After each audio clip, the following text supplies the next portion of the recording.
Hello everyone, welcome to Glaze Your Knowledge. This is part second of our chapter Chemical Reaction and Equation. Now today we are going to understand chemical equation, and before going to understand chemical equation I am gonna tell you about what are the reactants and what are the products, right? So अगर हम reactants की बात करेंगे तो reactants वो substance होते हैं जो कि रिएक्ट होते हैं या फिर कंबाइन होते हैं, क्या होते हैं या फिर कंबाइन होते हैं, ठीक है। तो जो भी सब्सटेंस क्या हो रहे हैं, कंबाइन हो रहे हैं या रिएक्ट हो रहे हैं, उन सब्सटेंसेस को रिएक्टेंट्स कहा जाता है। उन्हीं सब्सटेंस को क्या कहा जाता है, रिएक्टेंट्स। और यदि हम प्रोडक्ट की बात करेंगे तो प्रोडक्ट क्या होता है, उन सब्सटेंसेस को, उन्हीं रिएक्टेंट को रिएक्ट करने के बाद जो भी नया सब्सटेंस फॉर्म होता है, that substance will called product, right. So let us take example. अगर हम इसको एक एग्जांपल के थ्रू समझते हैं तो चलिए देखते हैं कैसा रहेगा इसका एग्जांपल। मान लीजिए कि वी हैव H2। मान लीजिए कि मेरे पास में H2 है एंड वी हैव O2, राइट। So H2 plus O2 gives H2O, right? This is the basic equation for your understanding.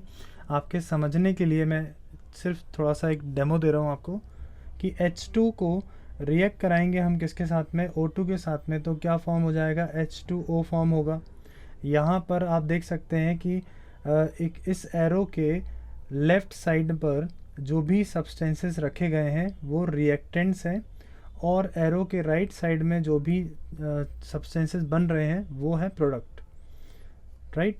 तो इस तरह की इक्वेशन होती है, इसी को हम केमिकल इक्वेशन कहते हैं। इसको आगे हम समझेंगे अभी, right. I hope you understand. ये बड़ा सिंपल सा एक टॉपिक था जिसको समझना बहुत ज़रूरी था। Now let us discuss about what are the chemical equations. Chemical equations क्या होती हैं, इनको हम समझेंगे अब, राइट। चलिए शुरू करते हैं। So chemical equation is just a method of representing a chemical reaction. किसी भी chemical reaction को represent करने का method ही कहलाता है chemical equation। अच्छा, इसमें हम क्या करते हैं, हम symbols का यूज़ करते हैं।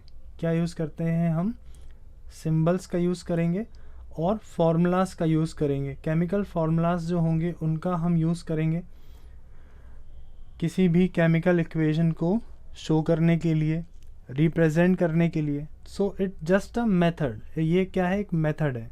अच्छा, अभी मैंने एक एग्जांपल लिया था जिसमें कि आपको मैंने कहा था कि हाइड्रोजन है और ऑक्सीजन है, जिसको कंबाइन करने से क्या फॉर्म हो रहा है, वाटर फॉर्म हो जाएगा। तो इसको अगर मैं ऐसा लिखूं कि हाइड्रोजन प्लस ऑक्सीजन, ऐसा लिख दिया मैंने, oxygen gives what, hydrogen oxide,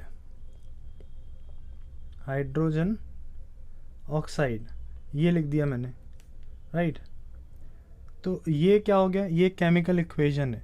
but इसमें क्या हो रहा है कि ये हमें ज़्यादा इंफॉर्मेशन नहीं प्रोवाइड करा रहा है कि how many atoms of hydrogen will react to how many atoms of oxygen to give you hydrogen oxide.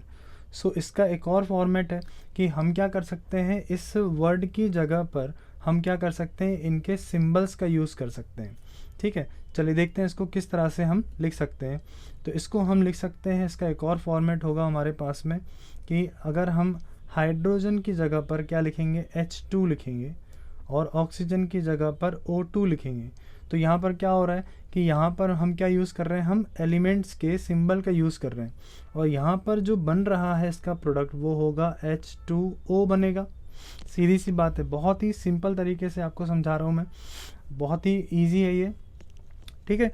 I hope कि आपको समझ में आ रहा है, ठीक है। इसी को हम क्या बोलते हैं, केमिकल इक्वेशंस कहते हैं, राइट। चलिए आगे बढ़ते हैं।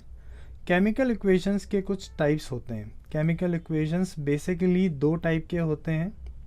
तो एक होता है हमारा बैलेंस्ड केमिकल इक्वेशन और एक होता है हमारा unbalanced chemical equation. So what do you understand by the balanced chemical equation and unbalanced chemical equation? So it's nothing, बस just कि आपको ये देखना है कि चलिए एक एग्जांपल लेके मैं आपको समझा रहा हूँ. देखिए अगर मैंने यहाँ पे एक एग्जांपल लिया है, सेम हम एग्जांपल लेंगे जो अभी हमने आपको बताया है कि मान लीजिए कि यहाँ पे मैंने ले लिया है H2 लिया है और यहाँ पे लिया है O2 जिसका रिएक्शन हो रहा है. तो यहाँ पे क्या फॉर्म हो रहा है, H2O फॉर्म होगा प्रोडक्ट साइड पर.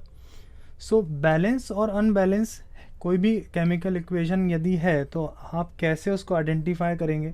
तो आपको सिंपल है, आपको देखना होगा कि रिएक्टेंट साइड में जितने भी नंबर ऑफ एटम्स प्रेजेंट है एलिमेंट्स के, उतने ही नंबर ऑफ एटम्स प्रेजेंट होना चाहिए प्रोडक्ट साइड में. अगर इसको कंपेयर करेंगे तो अगर हम रिएक्टेंट साइड में हाइड्रोजन को नोटिस करेंगे तो हाइड्रोजन के पास में 2 एटम है, और अगर हम प्रोडक्ट साइड में नोटिस करेंगे हाइड्रोजन को तो यहाँ पर हमारे पास में प्रोडक्ट साइड पर भी हाइड्रोजन के 2 एटम है. चलिए तो ये तो हो गया बैलेंस होना.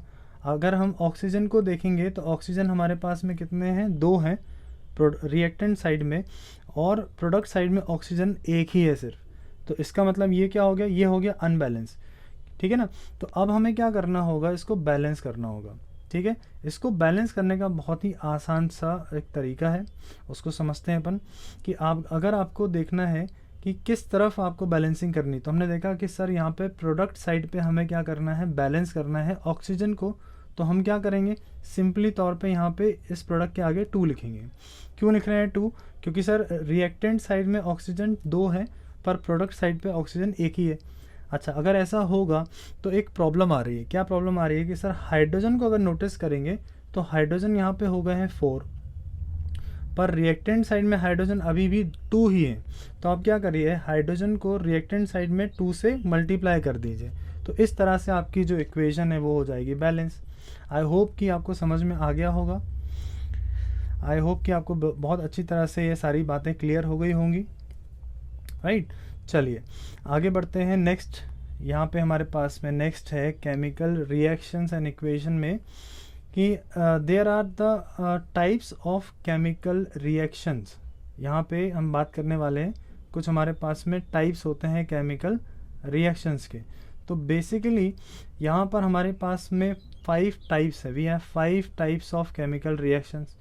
The first one is combination reactions, second is decomposition reaction, third is displacement reaction, fourth one is double displacement reaction, and the last one is oxidation and reduction reaction, and sometimes it will called as redox reaction.